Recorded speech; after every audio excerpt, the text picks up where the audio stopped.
You're listening to The Culture Clash.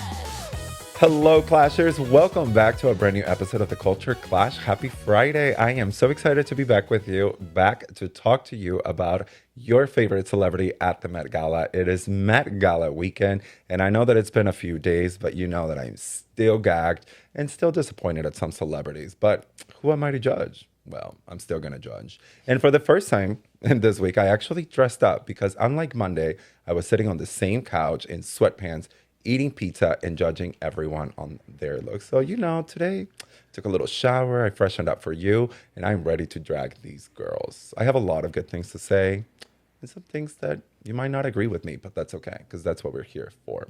Another thing that we are here for is to talk about gay history. That's correct. I have a guest that we have been really, really trying to get him on the show, and our calendars finally aligned. The universe has finally aligned.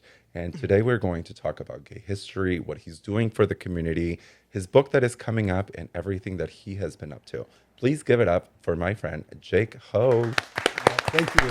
How are you, Jake? So good. Thank you for having me. Thank you for being here. You actually just said that your last name is pronounced just like Vogue, but with an H. That's correct. So there you go. All the gays out there who don't know how to say your name. Now you know. Now we know. Yes. Jake, are you from Cincinnati? Kind of. I always say that I am, but I grew up in Claremont County in the middle of nowhere. So saying it's from Cincinnati might be a little deceptive. But you're from Ohio. Oh, from Ohio, yeah. Yeah, so you have been in the city for quite some time. Yeah, I'm an old gay now. I've been here a long time. A wise gay. A wise gay. A wise yes. gay. How old were you when you came out? I was 15 or 16. Wow. Yeah. You were young. Yeah, very young. A lot of us, most of us, I would say, wait until after high school. Yeah, I was militantly gay for some reason when I came out. I was there's gotta I was at a school where it was very conservative and they were very homophobic and kind of gay bashing some of the kids at the school. And I was the biggest guy there. I used to weigh 230 pounds. I was a big guy. I was an athlete and I felt like I was like less of a man, I guess, because I didn't come out and protect these people and kind of do something, at least for visibility or whatever. So yeah, I came out and I don't regret it at all. That's such an amazing story because a lot of people in your shoes who happens to be a bigger, more intimidating guy kind of fade in the background. We see all these basketball players, NFL players, and that they just kind of, because their life is fine and they can get away with not being a part of the bullying and all that kind of often become bullies. Yeah, exactly. So, exactly. Yeah, and I had to fight some of my own internal homophobia in the process, right? I thought that some of the more flamboyant people were making it harder on me, and once I saw past all that nonsense, because that's really just patriarchy, that's really just religious dogma, that's really just that kind of stuff. Once I got past that, I was we're all in this together, and if we don't stick together, then no one else is gonna have our backs, So I've always said at the end of the day, we all like to suck dick. exactly. Let's blur that out. Exactly. Well, my manager just cussed me out. Let's blur that out. But yeah, it's a very interesting topic about internalized homophobia in the community, and as an immigrant myself and as a gay person myself, I've always said that I am blessed to live in a country and be able to be two minorities that I can appreciate other minorities, right? Not fully understand what you go through, sure, but kind of identify with those things. And in the gay community, we have this internalized homophobia that we often view bottoms as someone or less than, because I have said this to myself. I don't think like that, by the way. No, we love bottoms. We love everyone. But it really just comes down as to who is closer to the patriarchy. Yeah, exactly. So I'm really excited to talk to you about that and everything you're doing for the community and your book that is coming up. Thank you so much for having me. It's so exciting. I never thought I would be an author. I grew up very poor. I grew up with not the most intellectual surroundings, and if I can do this, then I think anybody could do it. So that's also an exciting part too. It's I just set my mind to something about 4 or 5 years ago, and I've just pursued it with just a fervor that has consumed me. And you found a passion. Yes. Yeah. Well, I don't know if I can actually write a book. I can maybe a coloring book, but I don't know. Well, I'm creating a coloring book about the gay bars in Cincinnati history for Cincinnati Pride this year. So they'll they'll be out shortly. And they'll be at my I'm the history and legacy chair for Cincinnati Pride, and at my tent we'll have a bunch of them as well. So last year we did the drag queens. I should have brought you guys one. It's like some of the drag queens throughout Cincinnati history. I got a lot of shit from people saying like, I should have been in that. Wow. But You've been doing drag for 6 months. yeah, exactly. So yeah, that'll be fun. So if you want a coloring book, I got you, girl. Done and done. I will take that, and I promise you that I would also read your book. Well, are you into fashion? Do you like fashion? Girl, look at me. You look stunning. You look I wore so beige good. pants with the suit, Yes, girl. I don't and know flowers anything. For spring. Amazing. And over at the Bloom OTR bar today, we have someone who I just absolutely adore.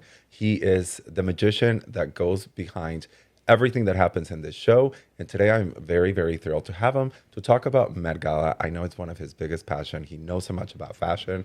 So together we're going to drag these girls. Please help me welcome Liam Hangley. Hi. Hello. You look so good. Thank you. It's nice to be in front of the camera instead of behind the camera.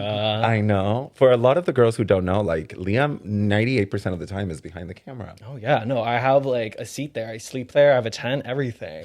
Yes, you do. And today you're wearing Schiaparelli. I am. I had to. It was the Met Gala, who I'd like to say they underperformed, but we'll get to that. I think there's an intentionality behind it. Some people underperformed. Some people actually really slayed. And, you know, it was a good, I don't know. There was a feeling a little bit of like the display of wealth was just ridiculous. And I've always been just the girl who loves the glam and glitz and all of that. But I don't know. This year felt a little icky. It's because the world's ending, you guys. Womp womp.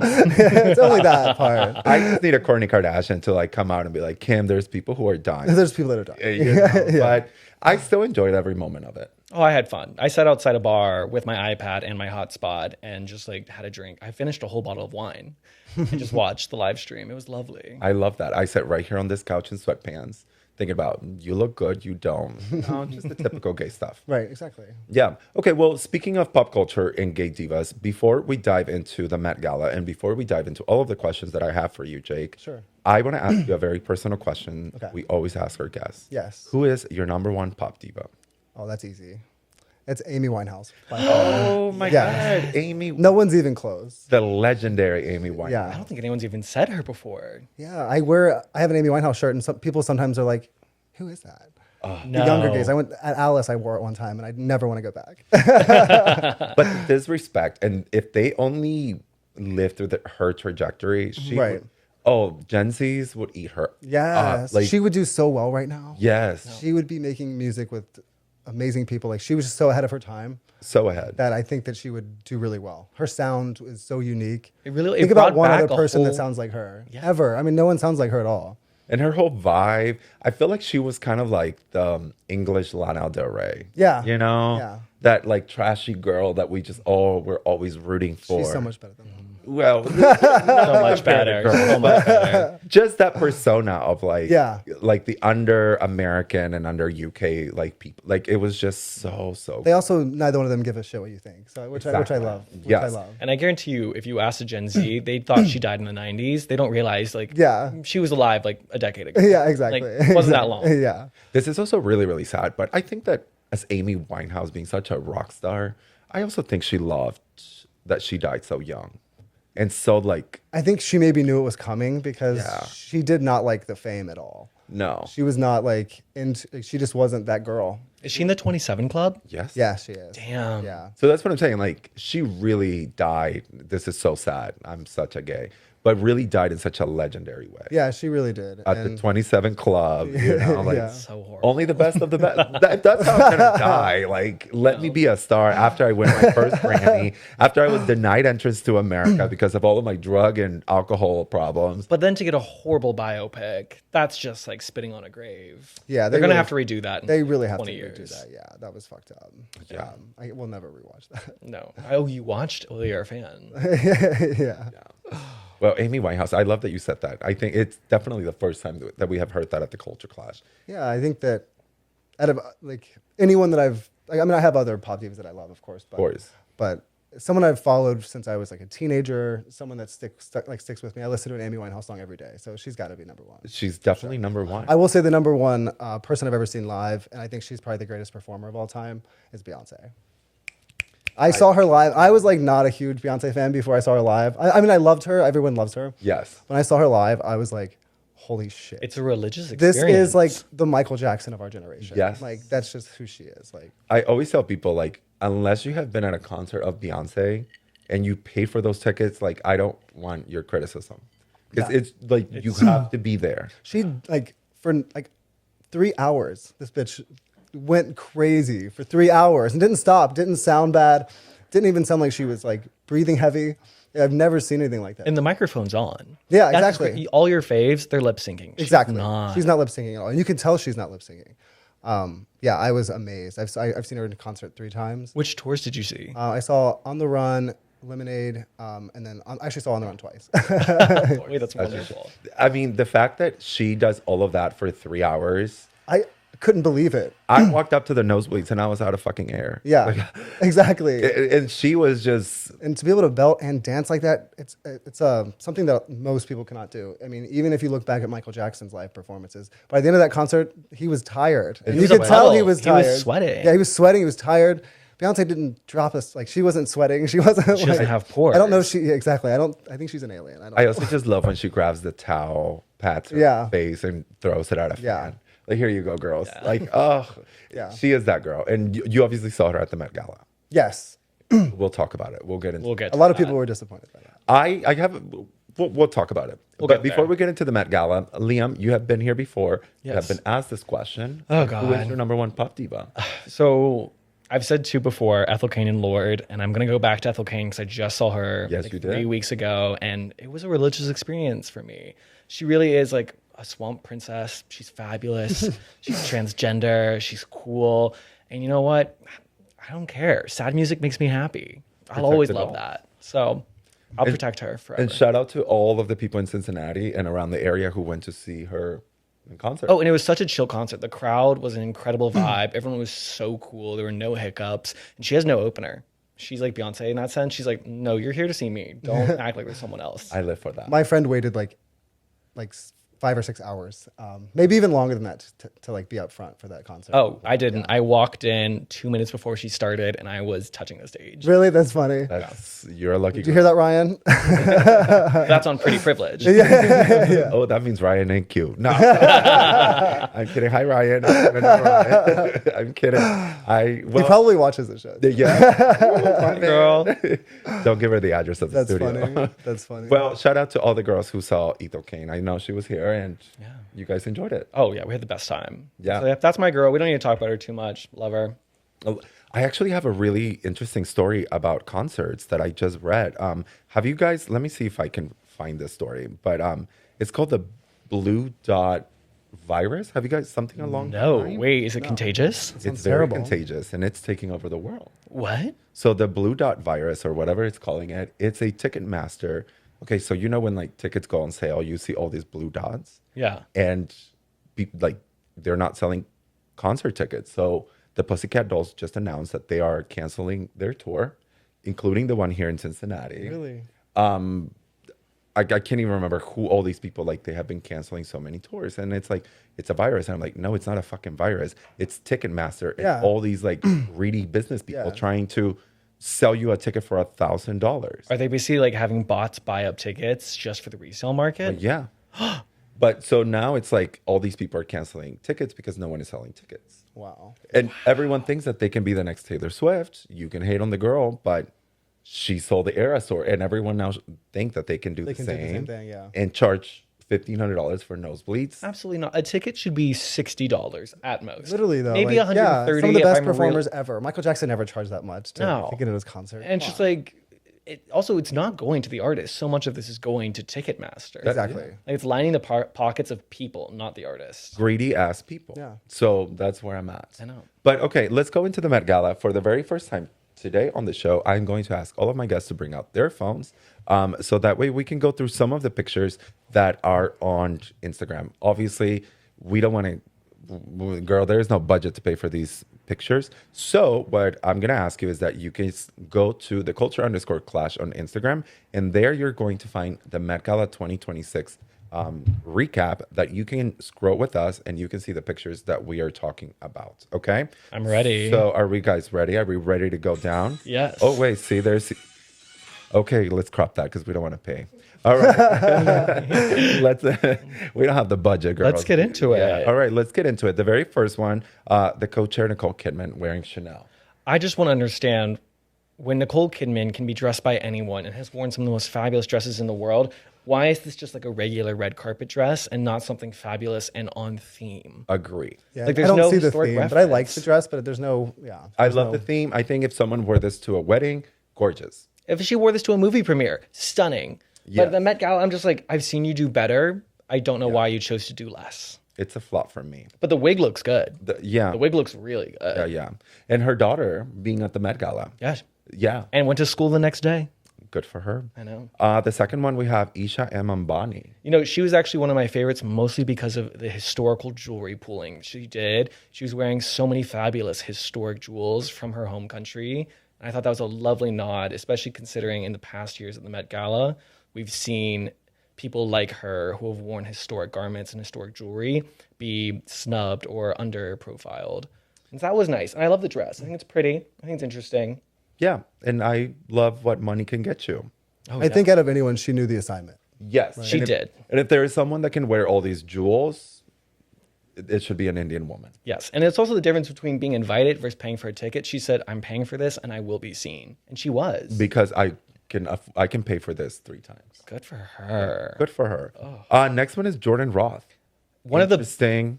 So he's wearing Robert Woon, basically swept the carpet. He had like 5 of the best look, credible up and coming design, up and coming. He's been around for like 5 years, but he really had 5 of the best looks.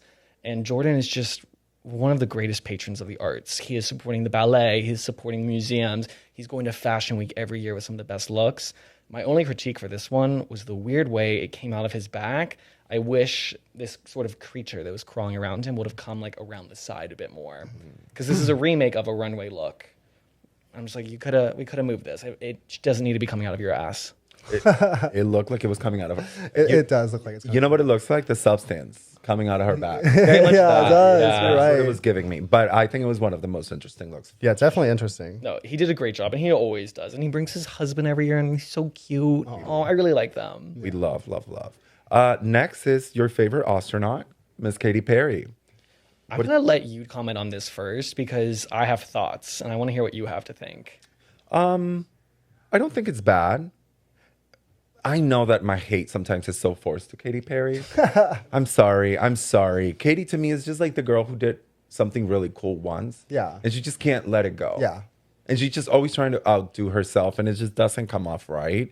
I don't think the look is bad. I actually think I like it. The dress is very Audrey Hepburn.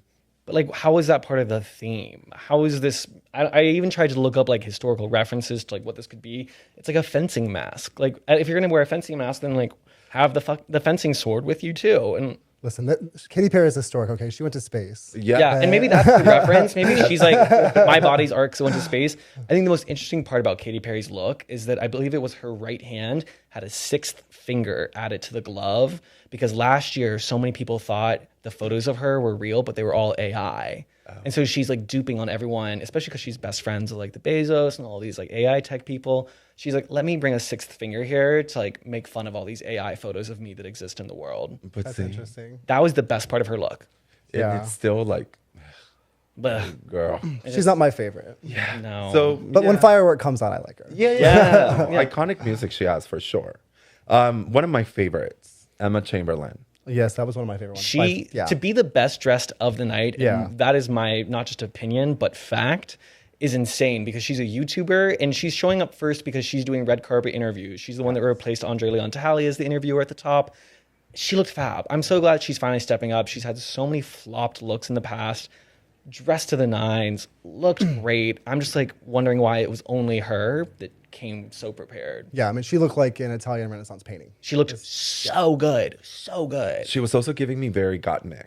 Yeah. All Stars. Yeah, for sure. She wore the screams. I was wondering what it reminded me of, and that's exactly what it was. It was very so like let's have more drag queens on stage. That's the thing is that if we had more stylists for the Met Gala and designers just reference drag queens for this theme in particular, because so many drag queens look at historic paintings and like Right. do art pieces, the red carpet would be incredible, but no one ever goes there. She at least went there with it, and I'm so pleased that someone did. Yeah. I'm also like, do you guys remember on All Stars when Plastique Tiara did that painting on her dress? How could you with forget? the cherry blossom cape? Yes. It's like, now this is what I want to see. Exactly. Right? So like stop like taking advantage of queer art and actually bring queer art to the goddamn red carpet. Which Well, I guess that's the question of it's kind of some of the criticism of the gala is that it's more geared towards like marketing some of these brands rather than actually art itself for the sake of art. You know, am I Yeah. right about that? Well,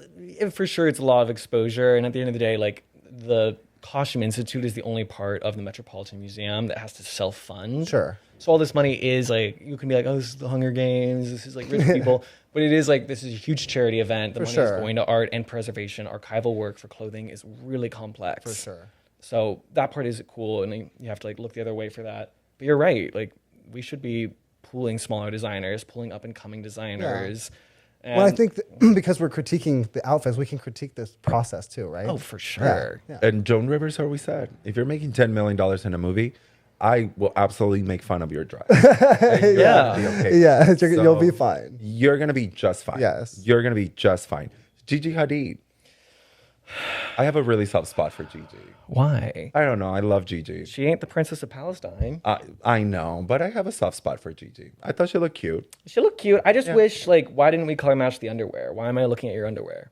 She said that very last minute, like they put those together, and like if you zoom in, it has like the Miu Miu or Prada thing, whatever. No. Yeah, it was No. fine. It's just like, it's doing nothing for me. She's pretty. I don't know. Yeah, she's beautiful. She looks like a girl I went to high school with, so I'm like, I don't know. It's doing nothing for me. Lisa from Blackpink. Another one, Robert Woon. He killed it on the carpet this year. Amazing. And those arms are modeled after Yeah. her arms. Is it a slight reference to that McQueen look with the antlers? I fear I'm only thinking that because Lana Del Rey wore that Shein version of it last year. Not the or 2 years Shein ago. version. No, it really was. But it's beautiful. It's stunning. She looks so good. I love everything about it. It's Yeah. just fun and playful. And so on theme. Yeah, but it is kind of bridal. We saw too many white looks. Too many. Well, let's talk about this one that really fucking hurts me, and I don't even know why she was invited. Who? Heidi Klum. I loved it. I'm sorry. Clash Yes. on that. If it was on someone else, I would have loved it. But because it's Heidi Klum, like this girl really thought it was her Halloween party. Yeah, it is the sense that we know that she loves to clown. That it's like, okay, this is just another thing for you. But it was really cool. It and looks she looked like a sculpture. Yeah. My friend was there and he's like, it made the weirdest rubber sound when she walked. I don't know. Heidi Klum, like, to me, just has no taste. And the woman is so beautiful. And, like, she's a model, for Christ's sake. And has every designer. And I have never seen Heidi. The only time I have seen Heidi look good is when she steps out on Project Runway to say, Afidasi. Like, that's it. Like, Maybe hello, she's just so pretty she wants to look like that. it's just too clownish for me. Yeah. This would have been perfect on her Halloween party. I think I would have liked it on someone with a bit more elongated proportions, but I think the feat that they were able to pull this off and seamlessly make it work, like she's able to talk and move and still look like marble. Like we just have to revel at the artistry behind this and the makeup and like design team that pulled this off. Like a round of applause for them. Yeah, I mean, think of like, I mean, that's what the whole thing was. It's like Celebrating is art. fashion art. Yeah. That's definitely the case there. I feel like for that reason, she's like a top contender. It was really cool. I would have loved it if it would have been worn by somebody else, less clownish. If Bella Hadid wore this, you would think it's the greatest thing that ever happened. Amazing. I think it looks unsettling, but I like that. Yeah. The eyes are freakish. I think that's like the Yeah. part that freaks people out. is Yeah, that, like her eyes. it's scary. It's unsettling to look at, honestly. Yeah. The work is beautiful, amazing, No, gorgeous. it really is fantastic. There was a truly unsettling one though. I hope we get to this. Okay. Oh. Wait, don't you better bring it up. I think this is my unsettling one. And she's queer.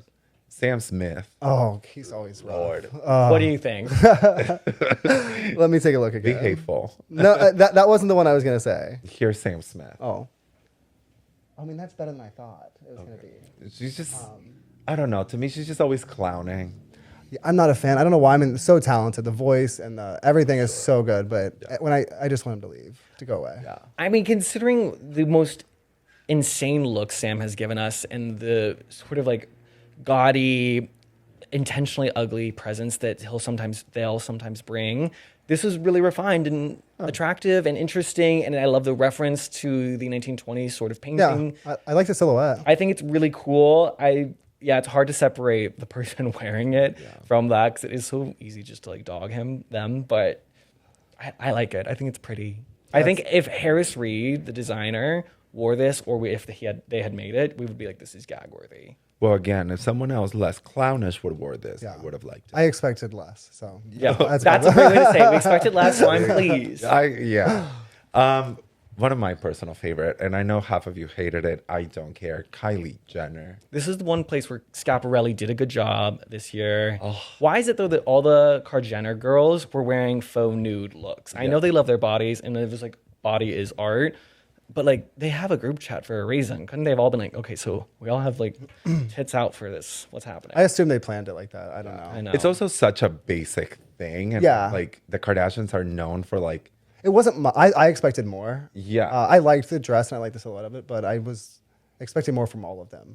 I do like the Kim's nude was my eyebrow. favorite one though. Really? Out of those two, We'll get to that. Okay. I thought Kylie's was perfection. I think it embodied who she is. She is a body girl. She is not going to, yes, she's fashion girly, but at the end of the day, she is known for her body. Yeah, she's and gorgeous. the fact that dress, it looked like it was slipping away, like she was putting it on. It's a direct reference to a known sculpture at the Met. It is really stunning. And a very close reference to Galliano for Dior collection in the late 90s, where he did a whole collection where like the muse was like putting the work together. Yeah. Like all of these imperfections. So the fact that it looks like this dress is falling off her body, I thought it was It is fab. Yeah. It is. I love it. I can't hate it. It's so good. Yeah. Another very similar dress, Hailey Bieber wearing Saint Laurent. So this is something where it's like, I love to like dislike her. She looked so good, and the dress looks great. Everything about it's fab. Is it perfect for this event? I don't know, but it looks just scrumptious. The Saint Laurent blue, I thought it was gorgeous. At least she's in color. Everyone else was in like white, beige, black. Yeah. She's wearing a bold color. She didn't bring her raggedy husband with her. Thank God. God. We have a soft spot for Bieber. I was gonna say, don't talk shit. We have, about Justin. yeah. I know. Bieber is, Leave him alone. He's encroaching on that area where we need to be nice to him. yes, Bieber is Yeah. approaching, unfortunately, really, because like I don't think that's anywhere any artist ever want to be, but like he's approaching that like Britney Spears. Yeah. Like don't talk about them. Right. We need to. They have protect- been through shit, Yeah. and we're all guilty of it. Right. Yeah. So unless you're contributing to something better, If all this like Epstein stuff is real, if all this like stuff is going on, he has had a hard life. He's had a hard life. And I'm not talking about his life. I'm talking about how he dresses. It's raggedy as hell. he is right. And she's fabulous. I wish she would have done something a bit more bold with the face. She's always doing that sort of like glazed donut look she loves. Yeah. But I'm happy for her. But that's also her brand, and her That is her brand is brand. worth $1 billion. A billion. So the girl is not gonna come out here with fake lashes and a bold eye color. No. Yeah. Yeah, like Hudson. Unfortunately, that eye look was Oh, a bit of a but the train outfit wreck. was cute. The outfit was cute. I saw the original drawing. It was Yves Saint Laurent, and I was like, why didn't we go with the cape? Where was the cape? Where is the cape? But Another one of you guys' favorite, Miss Sabrina Carpenter. You guys saw her Oh, I like that. wearing film. as someone who works in film and television and know it's very hard to manipulate film. Yes. It is plastic. It's not easy to work with. I think it's really fantastic. I believe the actual film reels they're using are from, I'm trying to remember the name of the movie movie. Sabrina. The movie Sabrina. It's fantastic. She is like a walking piece of art. And I think Madonna is truly ushering her in. I was listening to Madonna earlier today and thinking of you and her older work. If Sabrina were to cover it, you'd be like, this sounds like one of her songs. Like, Yeah. I never understood why they were kind of doing this thing together. And now I'm like, oh no, like they're very similar. Yeah. And I loved it. I thought it was fun. I thought it flattered her body really beautifully, especially because she's like 2 apples tall. Yeah. She's just so cute. How could you not love her? How could you not? Do you guys want me to tell you a blind item that I heard? Always. That apparently she got a BBL. And like when you see her body, okay, like I'm not going to talk about women's body, but I am going to talk about women's body because I remember when Sabrina Carpenter was opening for Taylor Swift a few years back, the backlash was that that she didn't have any curves and that she was like, I vividly remember people calling her fat on the internet. That's horrible. Well, I mean, welcome to the internet. Yeah. Yeah. But I just remember people saying like, oh, she has no shape, like this and that. And I heard on the streets that she got a BBL. How fascinating. A I wonder if skinny that's true. If true, it's very subtle. Looks good. It looks good. Yeah. Yeah, a skinny BBL. Yeah. Yeah. Coleman Domingo. I've seen better looks from him, Agreed. but at least he wore something exciting. Yeah. I thought it stood out. It Yeah. was. I don't know the exact reference. I remember seeing sort of what it was. It's fun. I think it's also interesting because he is someone that loves jewelry so much. To see a look of his so devoid of jewelry, he's so handsome. He's I really no notes. Okay, we still have a lot, so we're just gonna go through them really, really quick. Okay, If okay. we have some comments, then Yeah. we'll stop. Serena Williams, she has never looked better. I think she finally got a black makeup artist and finally got her right fucking skin tone and is doing her makeup just perfectly. Especially wearing silver, like she doesn't look ashy in it. Like, Phenomenal. I don't understand who her makeup artist has been for the last decade, but no. So I love to see that she is giving you that. I don't know. She looks, I think, the best she's looked in a long time. Yeah. Kendall Jenner. Stunning, fabulous, gorgeous. She's wearing Zach Posen for Gap. Gap. Absolutely phenomenal. Also, Zach Posen's one of my like top 3 fashion crushes. It's sublime. I want to get married in this dress. My only point is that there were wings to this dress and she did not put them on until she was inside for a few photos. I would have loved for the wings on the red carpet. Same. Yeah. But beggars can't be choosers. Yeah. Doechii. Fabulous. Fabulous. Amazing. Fabulous. Amazing. I love the headpiece. I love the boob. I love the body. I love the color on her. I think it's also like very much so that she's Swamp Princess and she brought that here today. And she, on the no shoe, I know she was comfortable. Oh, girl, yeah. One of my favorite looks. Yeah. Yeah. On this show, we have a rule that we do not read the elderly or the children. So share tends across the board. Yep. We have no notes on share. No notes on Cher. Okay. Well, then I'll keep my Yeah. Madonna comments to myself. No. Well, No, that she's different. yeah, No, she ain't elder. she would hate to say that she is old. Yeah. She would much rather be rich. Tiana Taylor. One of the best of the night. Remind me of that one. Oh my god, the Oh way my it God, yeah. moved, Yeah. So the good. way it Love went all the it, way love it, love it. down. She was feeling it. She was having so much fun. And we get to the queen of the night, Beyonce herself. I want to critique before we compliment. Okay. Give me. I will never say anything bad about Beyonce. No, this is a Especially safe on space. camera. This is a Especially on safe camera. space. She will come for him. You always got to Beyonce. I do have some criticism. I don't know if I have criticism, but when she showed up to when I first saw her on the red carpet, I was like, who is this extra ass bitch? And then the camera, People started screaming. and then I'm like, oh, that's Beyonce. Because anyone that would wear this outfit, I would have thought it was ridiculous. But when she was on that red carpet and it was so regal, and I was just like, that's how you do it. Yeah. And this is Beyonce. It really is. My other point, she looked amazing. Like, no notes. I could have gone without the headpiece, but I also just love how extra it is. The reference to Headpieces are going to have a moment. If you haven't seen Mother Mary, after I saw that movie, I started seeing headpieces on everyone. but the whole skeleton piece was amazing. My take on this was there's only one person that can outshine Beyonce, and that was Blue Ivy. Blue looked sublime. So good. Oh, When Blue Ivy was next to Beyonce, and again, Beyonce, I'm sorry, but I was like, oh, Mother is aging. Oh, Mother is aging. Like, and she's, Blue looks like her mom. She used to look just like her dad. Now it's like, what happened? oh, but like, even the way Beyonce was walking, like, I've never seen Beyonce, especially when she's up on stage and thinking like, oh, she's feeling old, right? But seeing her walk and seeing her carry herself next to Blue Ivy, who was just such a young, like, 14-year-old. Right. Oh, Mother is aging. She 14. Well, when one supreme rises, the other. Must fall. No, Blue she was sensational. She looked incredible. I love that she also wore her mom's hair for that. Like she said, like, that's my mom. Like, we are going to have the identical highlights. Yes. It Kind was, of interesting she wore Balenciaga. But I think it was fitting. It was beautiful and also appropriate for a girl her age. Like, it covered everything. It wasn't sexy. It was just stunning. oh yeah, no notes. And it didn't look like a wedding dress at all, which No. for a full white floor length gown, impressive. It was so amazing. I love that she was there, and I love that she was just like letting the world know, like, I am here. I'm a celebrity, and the world is gonna have to just take it all in. Well, legally, we can't say anything else mean about her, so let's move on to the worst of the night. Cardi B. Cardi B. Girl, what are you wearing Yeah. intestines? That was unsettling. It's Marc Jacobs, who's known to do funky, weird, kind of ugly, intentionally things. But this, and Cardi's known for having good looks. This was bad. Yeah, This I don't was know. Really, I know the reference. It was a historic sculpture of like a woman. It's very bulbous. But like, it makes me uncomfortable. yeah, the coloring is weird.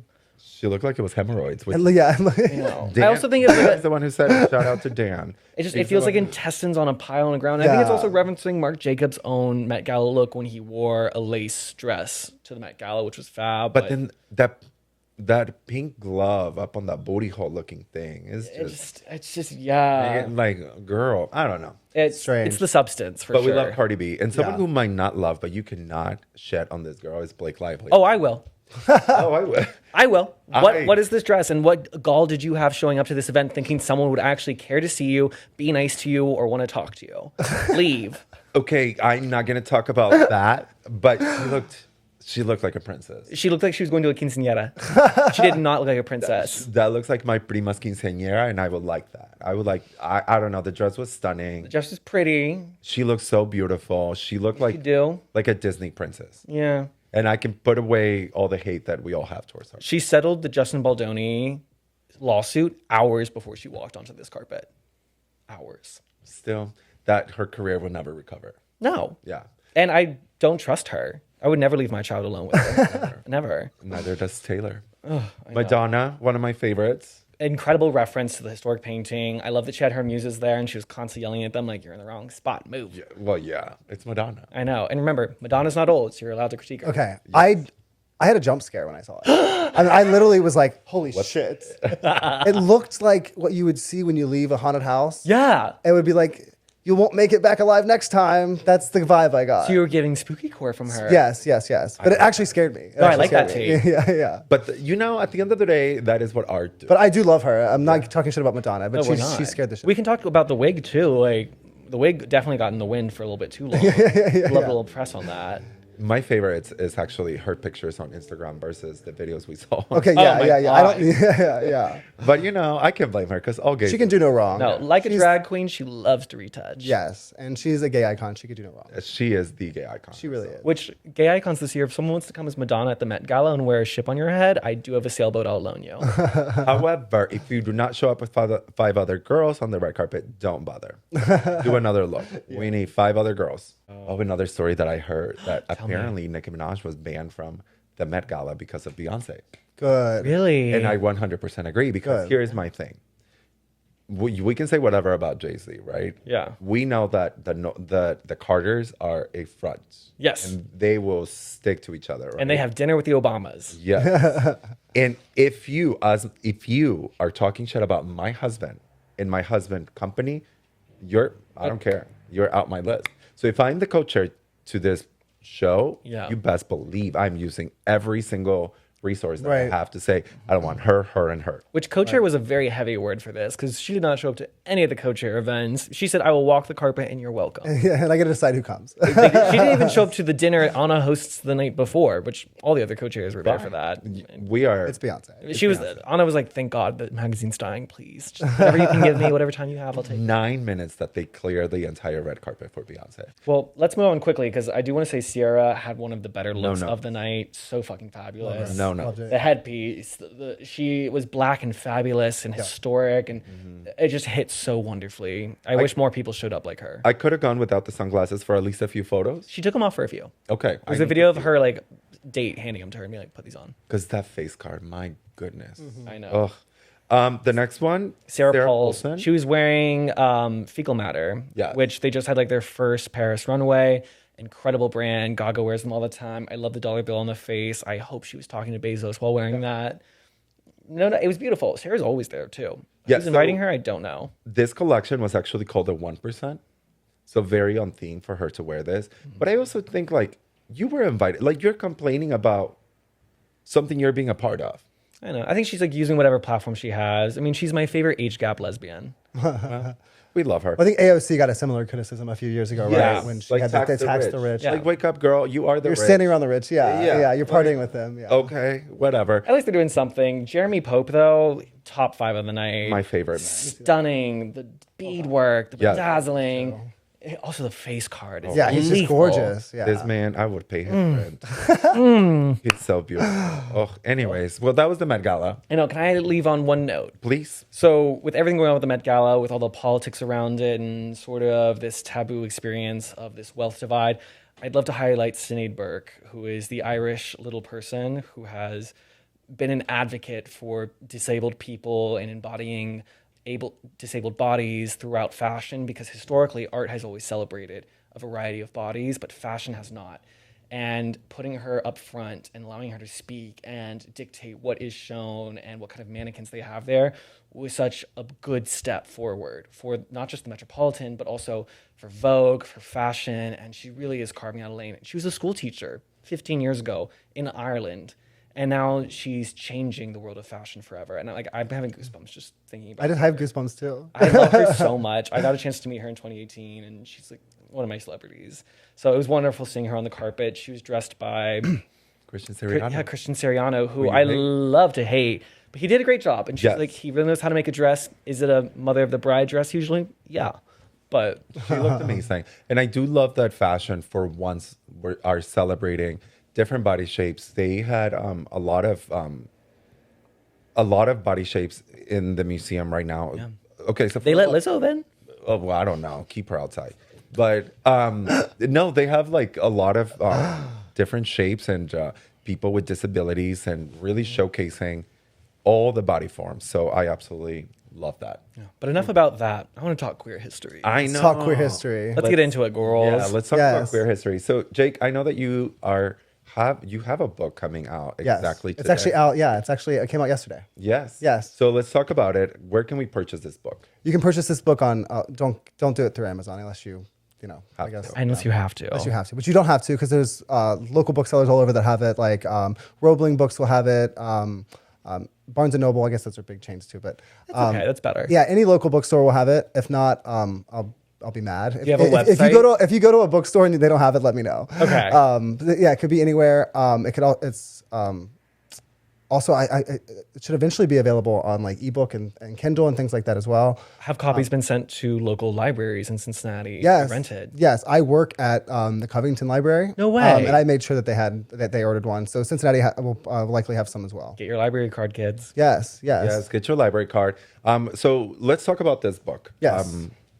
Give me a little synopsis of what this book is. Sure. Yeah. So I started doing a grad project like 5 or 6 years ago. And I kind of thought that I was looking for an easy project. I'm not going to lie. Like, this is not some like ambitious story of where I was genuinely looking for an easy grad project. Yeah. It started off as like a curiosity project, something maybe easy. I wanted to do a podcast of like the gay history of Cincinnati. I wanted to have people on to talk. But the more I looked into it, the more I learned like there was just so little written about Cincinnati gay history. And then there was a wonderful guy named Ken Schneck who wrote a book called LGBT Cincinnati. But it kind of starts in like the 60s and goes on, or like after Stonewall. It's kind of after Stonewall. And I was just kind of like annoyed that almost all of gay history has been reduced to the 70s, 80s, and 90s. Because, Truly. and I just felt like that was a good project for me to try to find things before that. I never thought it would turn out to be a book. I thought I would like post something cool on Instagram and maybe do like a project at my school for it. But the more I started to look into these stories, and it took a while, but I slowly realized like I have a book here. Like I've uncovered incredible stories, you guys. Like we don't expect to find the record of queer people in early 19th century, for example. Wow, that far back? Yeah. The early to mid 19th century. My book starts during the Civil War. There's reference to it before that, but my book literally starts in September of 1862. There was a Lieutenant Julius Dexter who was in the 106th Ohio Volunteer Infantry. And the Confederate forces were like invading and threatening to invade Cincinnati. And I wanted to start there because this is a person who I proved throughout the book was a flaming homosexual. And he defended the city of Cincinnati. This was a lieutenant in the Civil War. He's a hero. He's a hero. Absolutely. And I quickly found out, or I didn't quickly find out, it took forever, but right after he gets out of the Civil War, or sorry, right after he resigns his post, he never actually fights in the war. He was not that kind of girl. Okay. No, he was on paper. He resigned his post before the war actually, the war actually started, but he was a part of a regiment in preparation for the war. So he ends up, after the Civil War, he moves in with this guy named, to be more fair, the guy moves in with him. His name was Eugene Bliss.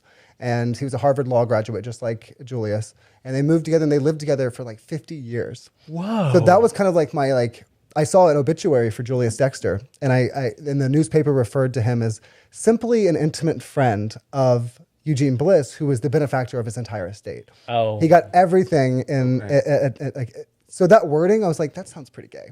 And then I looked at census records. I found that they lived together for 50 years. And then I actually found out that they had an archive at the Cincinnati Museum Center. And I went and I researched all their diaries. It felt so wrong, but so right. Hey, you read their diaries? They each have respective diaries. They have a completely separate collection. Well, I think it's together now, but they had a separate collection at the Cincinnati Museum Center. And I found their letters to one another. I found out that they called each other by pet names.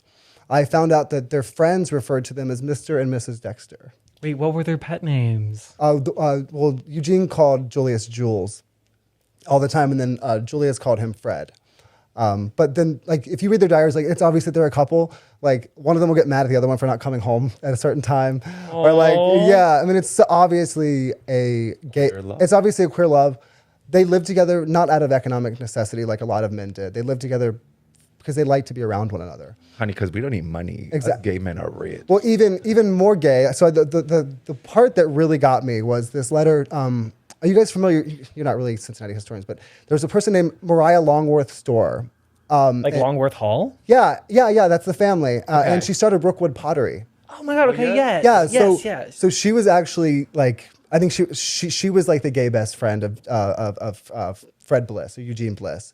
And I found a letter between them where she pretty much like calls him gay right there. So wait, she was like a historic fag hag. She was a historic fag hag. Even better, she hosted Oscar Wilde when he came to Cincinnati in 1882. You're joking. I swear on my life. I swear on my life. So they were definitely gay. Wait, I can't. They were definitely gay, and she knew it because she invoked this. Okay, so in one letter, I'm going to try to explain this in a succinct way, and I'm not good at that. But she invoked this.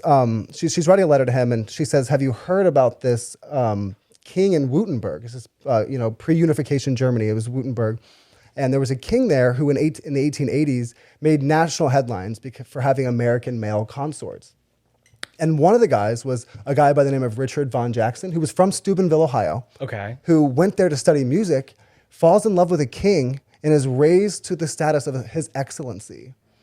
And around the same time, this letter comes in to Eugene Bliss that says, "Have you heard about this court of Von Jackson? How much better would Von Bliss sound?" So she's referencing this homosexual relationship right there. But like I said, I found references. People are writing them letters as Mr. and Mrs. Dexter. And what year was this again? This was 1887 is when 1887. Yes, this is when that story made headlines. Dexter and Bliss lived together from 1866 until the end of Dexter's life in the late 19th or early 20th century. So they lived together for a long time. Okay, but they were here in like the American Gilded Age of Cincinnati. Yes, and they helped create all of Cincinnati's modern metropolitan identity. And that's a part that I really wanted to emphasize in the book, is that we were not just criminals. I mean, they were because they were fucking each other. But, but they weren't just criminals. They weren't just people in the shadows of society. Gay people helped build this city. What a beautiful, we're one of the first urban planned cities in America. Yes, and Julius Dexter was he was a capitalist, but he was also a philanthropist. He was a guy who helped create Music Hall, the Cincinnati Zoo. If there's a big building in Cincinnati that was created in the mid to late 19th century, Julius Dexter knew about it, had something to do with it. That's so gay. Now, gay. Is all of this like information and all this story like at the museum? Like, can someone go and like look up all of it? It would take a long time. Yeah. But yeah. You put it in the book for us. Yeah, I put it in the book for you because it took me months and months and months to go over this stuff. So what I did was, me and my friend Sean Andres, shout out Sean. He actually helped me with this so much. I love you, Sean. We went together and we took photographs of all of everything that we could find. And then, so we didn't have to sit there and waste these people's time. So we took photographs of everything and we went home, and for 6 months I tore through it and Sean tore through it. And we kind of shared notes. But yeah, you could go there and see it if you'd like, but it is, But it's here. and it's not like there's like a gay section. Right. Yeah. You know. Also, so like you start off of this like as a college project. Yes. Right? And then now you're doing tours here in Cincinnati. That's correct. Is that what lead you to the book? To kind of like put it all together and be like, oh, No, the book came before the tours. Oh. Yeah, the book came about once I found the story of Lieutenant Julius Dexter and Eugene Bliss. For some reason, something told me to research the 106th Ohio Volunteer Infantry in the Civil War. And you guys, I found an even crazier story. In the same regiment, there was this person named Henry Fisher who was described as being a person with feminine peculiarities. Gay. Yes. a sister. Well, so in 1887, or 1887 or sometime in the 1880s, yeah, it was 1887. They applied for a pension at a veterans home in Dayton. It was like this sprawling complex. You had to like qualify to be there for a medical disability or whatever, because Henry Fisher actually fought in the Civil War. Unlike Julius Dexter, he went and fought. He was captured at the Battle of Hopkinsville, I think. Butch Queen. Yeah, he was Butch Queen. Well, in 1887, he's hurt. He's elderly at this point, or getting there, and he applies for aid at a veterans home in Dayton. Well, you have to have like a physical examination to get into this to this place. Well, and at first they said this is a woman, and then after that they said no, it's both a male and a female. It's an intersex person. Oh, he was hermaphrodite. Yes. Wow. And now there's no actually. So I got their compressed military record from the National Archives. Okay. There's no doubt that this person served in the Civil War. There's no doubt that this person was at this facility. I don't know their anatomical makeup or their anything like that. But they were described But the as- newspapers described them as being both man. They described them as a man-woman. She was a fishy ass queen. But like, do you think it was an effeminate man or truly like they? I think that it was either a woman that had been in the Civil War, because that happened.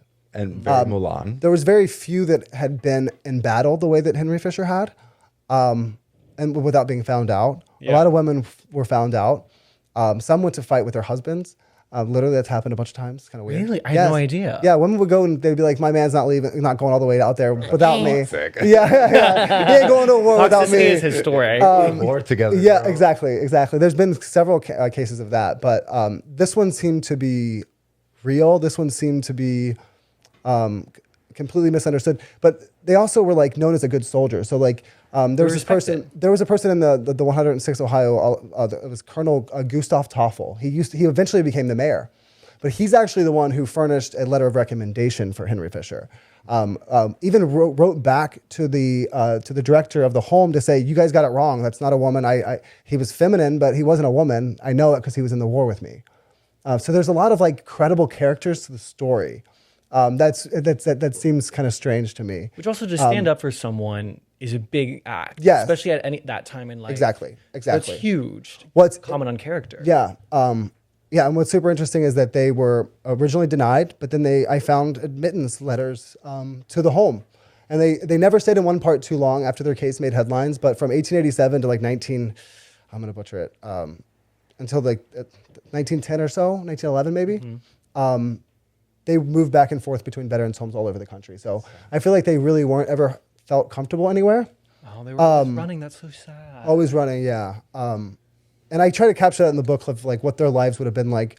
They would have been sitting at a campfire in the Civil War and probably heard humorous stories about women being caught in male attire during the Civil War, and people were joking about it. You can just imagine how scary that would have been for them. Absolutely. Well, and unfortunately, our stories get washed away because for anyone who thinks that being gay or being trans is a trend, these are just proof that we have existed all along. We're not going anywhere. And it is so important. And thank you for the work that you're doing to be able to tell those stories. Well, and I will say, like, that was one of the most shocking things about my research was that the number of trans people I found. I'll give you an example. There's in my book, there's a section called "Be Gay, Do Crime," and it's two of my favorite people in the entire book are these criminals, and I love them. One of the first ones I found was a person by the name of Mary Ann Jefferson. She lived in Cincinnati's most dangerous neighborhood, known as Rat Row. It's kind of like where the baseball stadium is today, Great American Ballpark. At the time, it was a really, really rough place to live. But But I found this story of this woman who had lived along the riverfront. I found her census records. I found a marriage certificate between her and this guy. But when she died in 1889, a Cincinnati Enquirer reporter rushed to the hospital because there was this story that this woman was not a woman because they saw her. Was it post-mortem examination? Yeah, it was a post-mortem examination. Yeah. Very violating. But the story, it was written by a newspaper reporter who had no vocabulary or lexicon to describe this person, who described them with a mix of contempt and horror. But I was able to see, yes, like a freak show. I was able to see the humanity in it because of the context clues, right?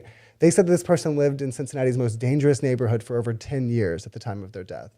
They said that no one knew that this sex worker, and that's what she was described as a courtesan, that no one knew that this sex worker was to the manner born, as they said. Yeah. That's bullshit. And that's why when the Enquirer reporter went to talk to everyone in Rat Row, almost no men could be found. Yeah. Yeah, it's like obvious, you know. The reality is that people liked women like Marianne. And one of those people was her husband, Pete Jefferson, who also worked on the steamboats. Marianne would move in and out of male and female attire depending on their work. So sometimes they worked on a roustabout and worked on a steamboat as a roustabout is what it was called.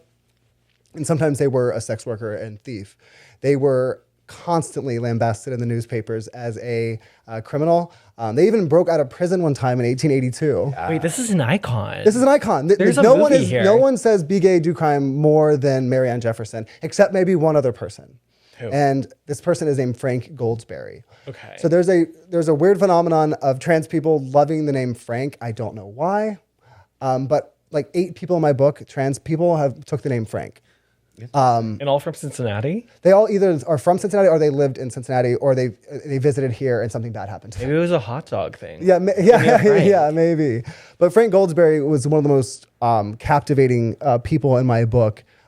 Despite defying convention in just about every way you guys can imagine, they were kind of romanticized in the press because they started pretty much dressing as and living as a man at like 15 years old. They were from Belmont, Ohio. Their name was Frank Goldsberry. They ran away from home and kind of embarked on this criminal quest across the Midwest. They would get a job at like a local farmer's place, being like a laborer, and they would convince everybody to trust them, and then they'd steal everything and leave. I love Icon. Yes. And this happened all over the country from for a decade before they were discovered. That they weren't born a man, and I found all these newspaper articles that said that they had that Frank Goldsberry had wanted posters. Like anywhere that you could go in a city, you would see a wanted poster for this person. Bring back wanted poster. Exactly. Like a fun way. I would love, yeah, absolutely. Yeah. But Frank came to Cincinnati. He kind of made Cincinnati his he would come here every few years. He'd make headlines and he'd leave.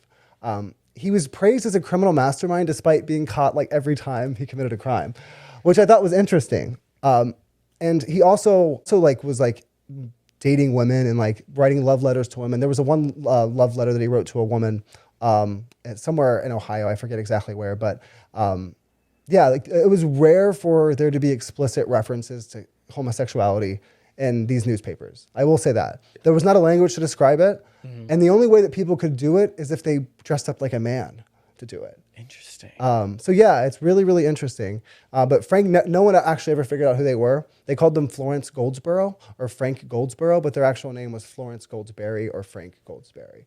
So that was my genealogy background that helped me figure that out. I love that. And what was the name of the book again? Yeah.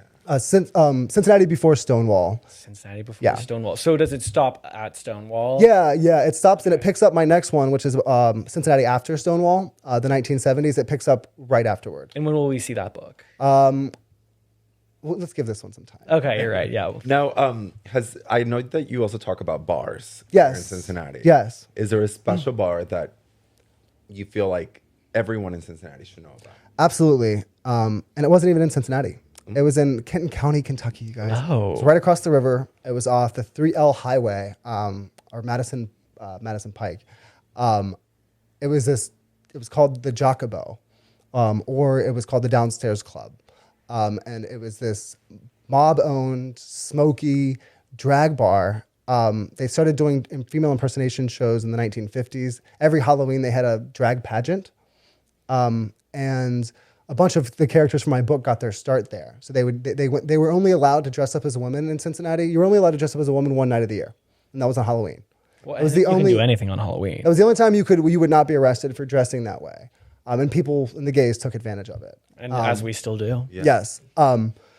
So the Jacobo or the Downstairs Club was the first explicitly queer space where you could dance with people of the same sex. So you could go to a queer bar downtown before that. There were spaces that, a nod and a wink and you could leave with somebody. But there was no space where you could physically have physical intimacy with someone of the same sex. And that was in the 1950s and 1960s. That was unique, not just in Ohio, but in the country. Wow. Like you couldn't find these things even in Los Angeles or in New York City. Does the building still exist? No, it's a parking lot now. Well, Yeah. and I think that is why sometimes I really like to let people know gay bars or LGBTQ bars to our community are pivotal, and Yeah. they are essentially our safe spaces. Yes. Because just like trans people could dress up and go to these bars where they were not judged, or you could just simply hold the hand of your partner. Exactly. It is, yes, we have come a long way, Yeah. but as a gay man, you still feel some type of fear. Yeah. Holding your partner's hand at a straight club, and the many work that we still have to do. All the people that have come before us Exactly. to be where we are, and hopefully in 100 years, there will be someone like you that will talk about the things that we are trying to do for the community and the work that everyone really does. All the trans people, the drag queens, Yeah. all the queer people in the city, really amazing. Yeah. So I think we'll have to fight to make it that way. For I sure. think that if we let these right wingers that are trying to take over the government right now get their way, we won't have a chance to tell our stories, or people won't have a chance to tell our stories because it will be illegal. but I do believe that books like this also tell us that it has never been easy. Right. And if we think we have it hard today, Yeah. just flip through this book. Yeah. Read a story Absolutely. about what they went through. Absolutely. And you'll understand that, yes, we have it hard, but at the end of the day, we have a lot of privileges. Yeah. Thanks to a lot of people that Exactly. are in this book. Yeah, a lot of people that are in that book helped pave the way. And that's why what I wanted to point out is that in the last couple of chapters, you kind of get to the nascent stages of activism.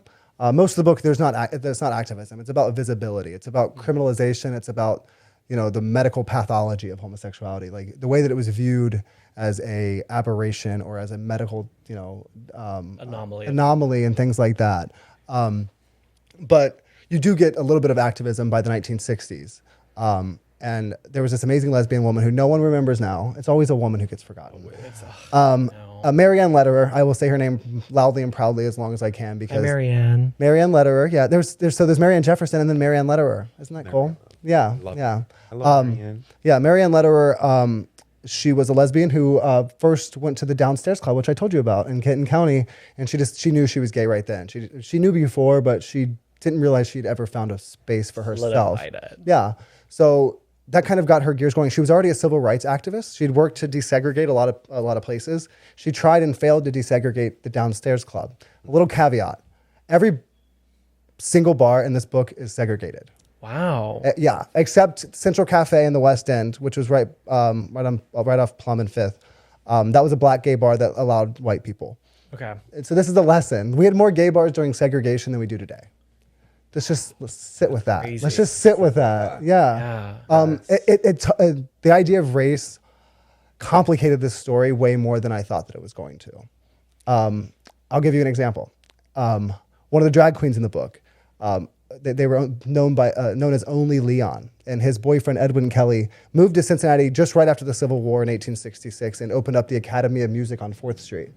This female impersonator and her manager / singer boyfriend. This sounds like a great story, doesn't it? It does. It's not. Oh no. They were doing blackface impersonations. Now I will say that Only Leon transformed. They're probably the most consequential female impersonator in history. One of them, because they helped evolve the profession away from those kinds of grotesque impersonations.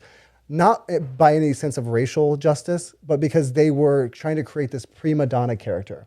They were creating, before the 1860s, there was just like the wench character. Yeah. You would it was just derogatory. Yeah, and you would just play a caricature of yourself. Yeah. Only Leon came out there and dressed in extravagant gowns and tried to make you feel something for the character. Elevating it Yes, in a sense. yeah. Even though, as we would see today, it was so Well, they called it refined Ethiopian burlesque.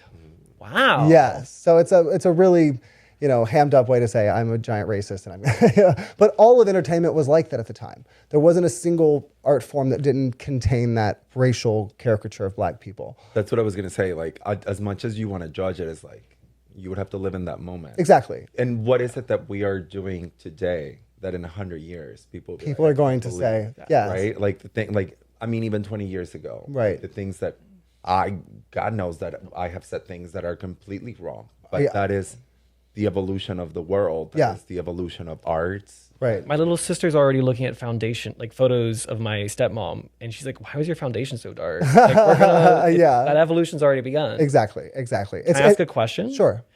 If there was one queer historic figure that you've researched that you could erect a statue to give long-term permanence in the city of Cincinnati to, who would it be? Man, give me a second on that one. Jessica Diamond. Yeah, Jessica. That's my first and only one.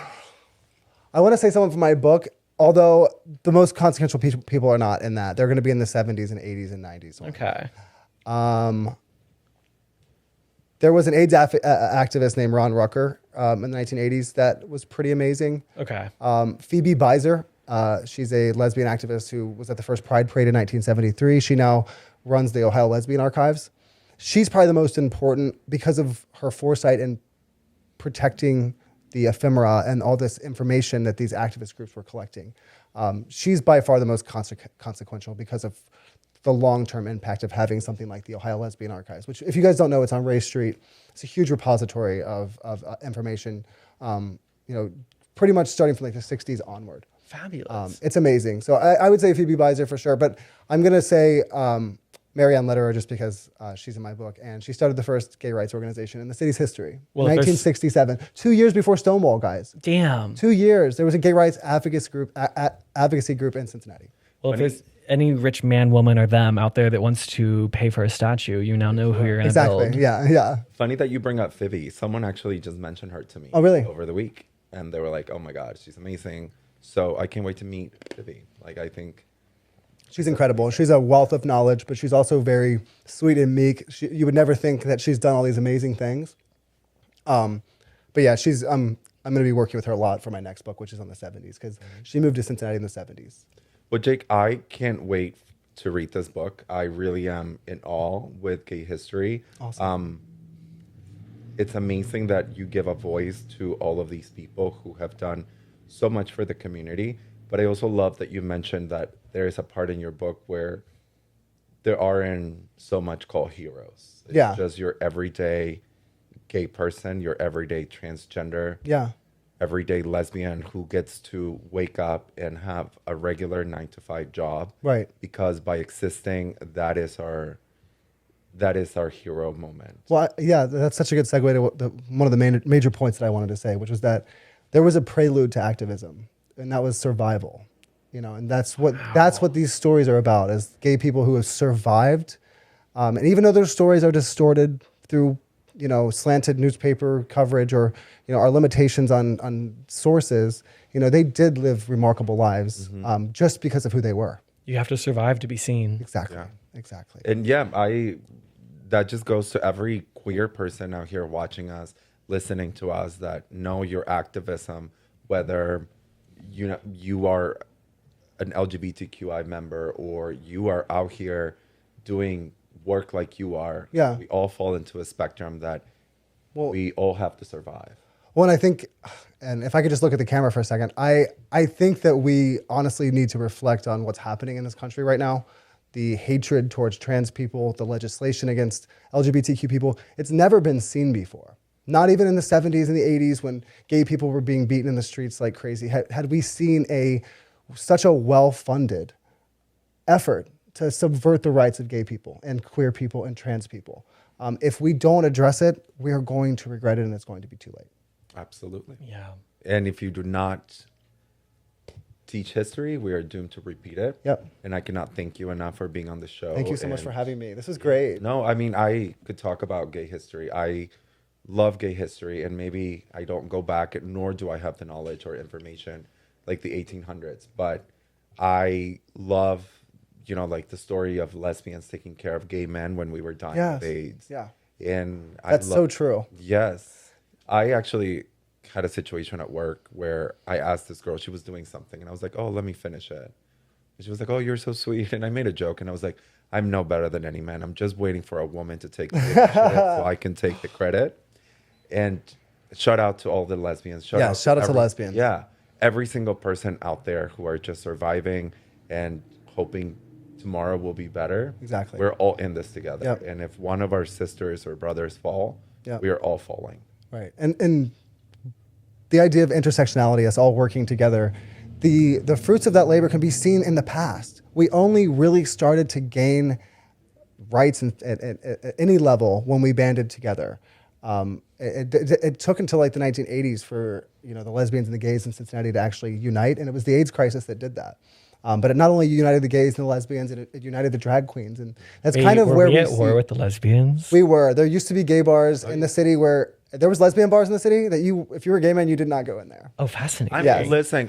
They would drag That's you the out. movie I wanna They would watch. drag you out. Yeah, there are gay bars nowadays that they hate lesbians Yeah. and vice versa. Yeah, for sure. And there has always been this hatred towards one another that at the end of the day, it's like, girl, when the world's crashing down, we're going to resource to one another, especially cis gay men that are going to run to a woman. Right. We have Just so like much privilege already. Yeah. Just like we did in the 80s, Yeah. just like we did in the 90s, and we continue to do that. Yeah. So thank you for all of the work that you do. Please give us your Instagram so that the girls can follow you and keep up with your book signing. Yeah, absolutely. My Instagram is Queen City Queer History, and my personal Instagram is Jake Hogue 32.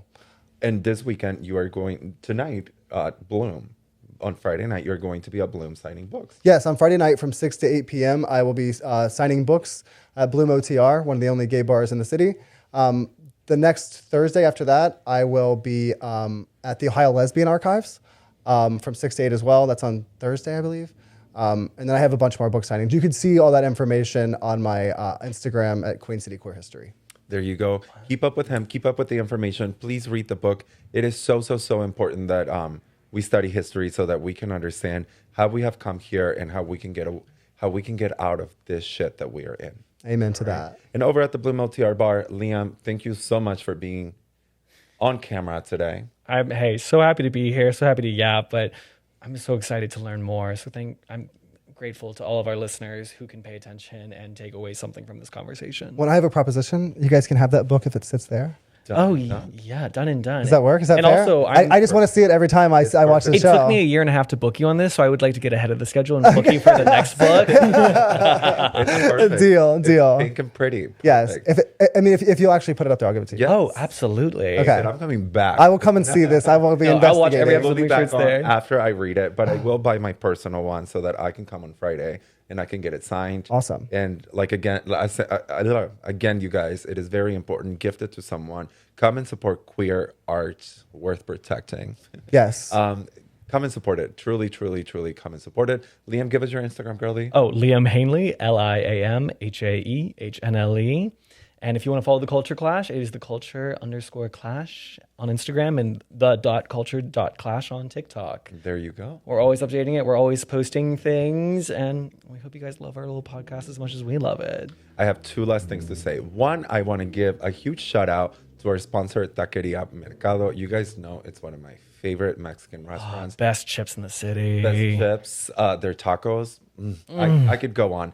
Taqueria Mercado is a staple for Latin families, so they really are bringing you a little piece of Mexican cuisine to your house. So definitely support them. Thank you so much for all of the support, the food. We're gonna eat good. And last but not least, speaking of gay icons and queer icons, I want to remind you that June 6th is our Gay Icons event. Start getting your tickets. We are selling out. So I want to make sure that you get your tickets and start working on your costume. It's the Met Gala of the Midwest. If you're going to have one carpet you walk in your lifetime, let it be this one. And I hate to be this person, but I can't tell you too much information. But next week, our episode is going to be full of surprises. I have a very special guest who is very much involved in gay icons. Again, I can't tell you too much because Liam is going to throw a book at me. I will. Right here. Just stay tuned and make sure that you guys get your tickets. You guys be safe. Have a very gay weekend, and we'll see you next week. Bye. Bye. You're listening to the Culture Clash.